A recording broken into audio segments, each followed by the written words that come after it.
รถอันนี้ไปแคบของได้เนาะโอ้ห้างขึ้นรักษาพี่น้องเนาะแล้วก็มาธนาคารกดเงินการค้าแล้วแว่มาห้านที่1ที่2แล้วแม่นห้านเพิ่นเนาะนี่มีเบอร์โทรพร้อมพี่น้องเบอร์โทรไปเนาะไปจำยุคในขมวดอันนี้ห้านเพิ่นมีรถไทยมือ2มีอันนี้ยังว่า3ล้อแก้เครื่องเนาะรถไฟฟ้าแบตเตอรี่เฮาห้านเพิ่นให้เบาแปลงมารีวิวให้เนาะอันนี้คือรถไทยถ้าต้องการรถไทยเพิ่นก็มีขายนี่พนักงานเพิ่น2คนพี่น้องมีผู้หญิงผู้หนึ่งผู้ชายผู้หนึ่งเงินเดือนละแม่น3.5 ล้านขึ้นไปหา4 ล้านเนาะเงินเดือนเพิ่นก็สูงอยู่พี่น้องเพิ่นก็อันนั้นอยู่เจ้าของเพิ่นงานคนลาวเฮานี่พี่น้องนี่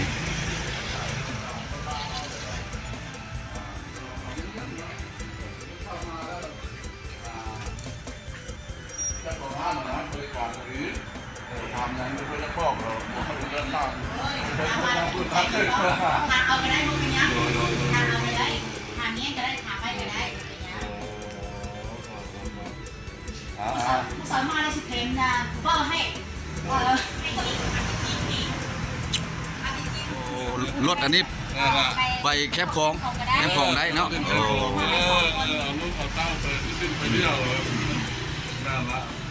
โอ้หลากหลายพี่น้องหลากหลายงานเพิ่นนี่เนาะนางก็ได้รถนี้ได้ได้มีเลขบ่มีโอ้มีคันเกียร์ยกถอยหน้าถอยหลังเนาะซ้อนได้ประมาณ2คนบ่ไปตลาด3 คนก็ได้3 คนได้พี่น้องโอ้3 คนได้ในรุ่นใหญ่เนี่ยเอาไปโอ้เจ้าเคยใช้แล้วนี่ข่อยเบิ่งเนาะมันเป็นรถประเทศเกาหลีบ่หรือจีนเกาหลีโอ้เกาหลีได้พี่น้องขนาดก็เนี่ยถังใหญ่ใส่เครื่องอะไรใส่เครื่องได้หลายได้ครอบครัวเป็นหลายอาทิตย์ติดตามมาเรามาขายเครื่องนะครับในตลาดเนี่ยขอใส่ตั้งแข็งใส่ไม่ยังเก็บยาตัวนี้สิเป็นรถคลิกไฟฟ้าพี่น้องรุ่นออกใหม่ล่าสุดเนาะนี่แต่ว่าทนอยู่เนาะเรื่องแบตเตอรี่นี่ครับประกันเนาะถามน้าบ่าวเพิ่นก่อนราคารถอันนี้เท่าไหร่เนี่ยน้าบ่าวมีหลายราคาบ่มีตั้งแต่3 ล้าน5ขึ้นไปนะว่า2 ล้านโอ้3.5 ล้าน2 ล้านยี่ห้อมันยี่ห้อหยังยี่ห้อมือโจผู้ยางมือโจจะเป็นหลายรุ่นหลายแบบมาเบิ่งเอาเนาะคนเนาะออกแบบรถแกนซิลาโดตัวนี้ใช้น้ำมันบ่ไฟฟ้าโอ้แบตเตอรี่เพิ่นนี่ได้จากลักโอ้100 กว่าลักมี120 ลักสากเท่านึงได้นี่โอ้จังหมื่นเนี่ยนะบ่ก็เริ่มขึ้นเป็น22 ล้าน22 ล้านเนาะ22 ล้านนะท่านผู้ชมเพราะว่ารุ่นคลิกรุ่นนี้นะมันแบบเดียวกับกินน้ำมันเลยเนาะซื้อเพิ่นก็อยู่นี่แหละเนาะเบิ่งสิให้เบิ่งซื้อมันเนาะนี่รุ่นนี้เขาเจ้าใช้ในซื้อมันเด้อ่านเนาะภาษาไทยเนาะใช้แกมลาวนี่พี่น้องแต่ว่าห้านเพิ่นก็กว้างใหญ่อยู่พุ่นเฮาสิพาออกไปเบิ่งอันนั้นรถจักรแต่ละรุ่นจะได้เฒ่าแก่เพิ่นลงมาแล้วสิถามผู้รายละเอียดอันนี้เพิ่นก็เป็นพนักงานขายเนาะพี่น้องเพิ่นก็จะฮู้บ่ละเอียดเพิ่นยังหาประทานอาหารเนาะกินข้าวนี่รถจักรกับท่านผู้ชมอยากได้รถจักรไปใช้เนาะประจำครอบครัวเงินบ่พอกระจ่ายพรได้ราคาเท่าใดก็เบิ่งนี่แหละทอกนำถามเฒ่าแก่เพิ่นเนาะนี่นะราคาห้านก็ได้เงินเดือนพนักงานนะบ่าวหลายใช่บ่มันขาย3 ล้าน 5ได้บ่3 ล้าน 5โอ้3 ล้าน 5 3 ล้าน 5ถึง4 ล้านโอ้ช่วยขายรถใครยังก็ได้ตื้มเนาะก็ท่านว่ามีลูกค้าเข้ามาแปลงลูกค้าเข้ามาแปลงรถเราได้โดยเลย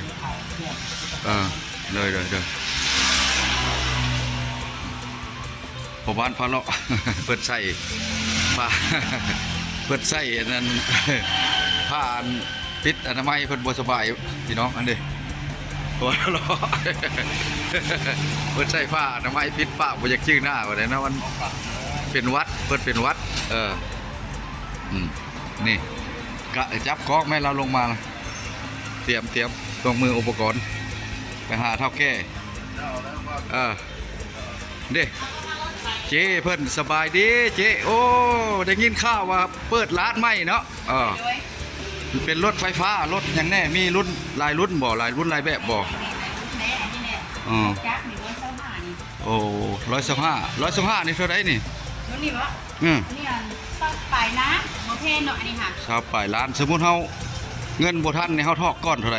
อันนี้บ่ทอกกันมันเป๊ะนะก็ได้10นะให้ดี8ล้านเนาะโอ้โดย8ล้านก็ได้ทางผสมเนาะแล้วก็พอดบัดนี้เดือนระยะยาวระยะสั้นเฮาเว้ากันบ่อันนี้เอาสำลูกความมาแล้วมันก็พวกเดือนละ2น้ำเด้อล้าน5ก็ได้สามโมโนครัวพี่น้องหรือว่าสามโมโนครัวมีบัตรประจำตัวที่อยู่ยังยืนเนาะแต่ว่าบ่มีหนังสือบ้านก็ได้เขาเพียงแต่มีสามโมโนตัวเลขเนาะแล้วเพิ่นก็ให้พอดเว้ากันเนาะ2ล้านขึ้นไป3ล้าน4ล้านก็ตามหันแหละเนาะลูกค้าไปให้เพิ่นพาไปเบิ่งด้านนอกเบิ่งให้เจ้เพิ่นรถไฟฟ้าเด้อรถไฟฟ้าในฮานนี่โอ้ออกใหม่นี่แล่นได้จากลักนี่อันนี้นั่นเล่นแล้วนะ60ลักบ่ได้60ลักซากเท่านึงได้ราคาจักหมื่นนี่เจ้นี่ว่า1กีมีแต่12นังกี12ล้านพอใช้ได้พี่น้องเบิ่งไปแบตเตอรี่อยู่ในนี่ประมาณ 4-5 ก้อนเนาะ5ก้อนพอแล้ว5ก้อนอันนี้เป็นรถไฟฟ้าตัวนั้นเด้อมีน้ำโพงมีลำโพงอันใช้ให้ลูกไปโรงเรียนเนาะประหยัดน้ำมันพี่น้องเนาะที่ว่าเฮาอยากรับใช้ในครอบครัวตัวนี้โอ้หลายรุ่นหลายแบบพี่น้องเฮาสิพาเลาะเบิ่งหานเพิ่นทางนอกเนาะอันนี้ก็แม่นรถจักรไฟฟ้รถจักรไฟฟ้าตัวนี้ซื้อมันฮู้บ่ซื้อมันนี่ซื้อดูซูเวียงลู่เสียเยี่ยงภาษาจีนเนาะภาษาลาวภาษาลาวลุยเพิ่นก็เว้าภาษาลาวบ่จะคอดเพิ่นได้เพิ่นมาอยู่ลาวหลายปีแล้วอันนี้เด้ออันนี้นี่มาใหม่เด้ออันนี้เด้อรถหยังอันนี้อันนี้รถเต็มเป็นเนาะเต็มเจโนะแต่ว่าเป็นรถไฟฟ้าโดยไป100กิโล100กิโลเฮาซะถึง100กิโลแล้วมันไปบ่ได้เลยบ่หรือว่าพอไปได้อยู่ซะไปมาอีกไปไหม้ต่ออีกเข้าไว้เถอะบ่ซะไปอีกเด้คือเดี๋ยวโทรศัพท์เฮาเด้ไปแม่นบ่แล้วก็ซะไหม้เด้คักได้พี่น้องอันนั้นก็รถถีบหลายรุ่นหลายแบบเนาะหานเพิ่นอยู่หลัก3พี่น้องเนาะทางขึ้นหลัก3ทะละหลัก3เฮาแกงขมวนเนาะพี่น้องเจ้าหน้าสิออกไปเบ้าแปลงสิให้เบิ่งหน้าหานเพิ่นเนาะไปเบิ่งหน้าหานเพิ่นก็มีป้ายมีหยังข้างแน่มีรถมือ2ไอ้เด้พี่น้องมือ2ก็มีมือ2รถไทยก็มีเด้อรถไทยก็มีอีกรถ2รถไทยก็มีอยากแดดจักหน่อยเนาะขอโทษขออภัยโดยพี่น้องเฮามักเด้อค่ะ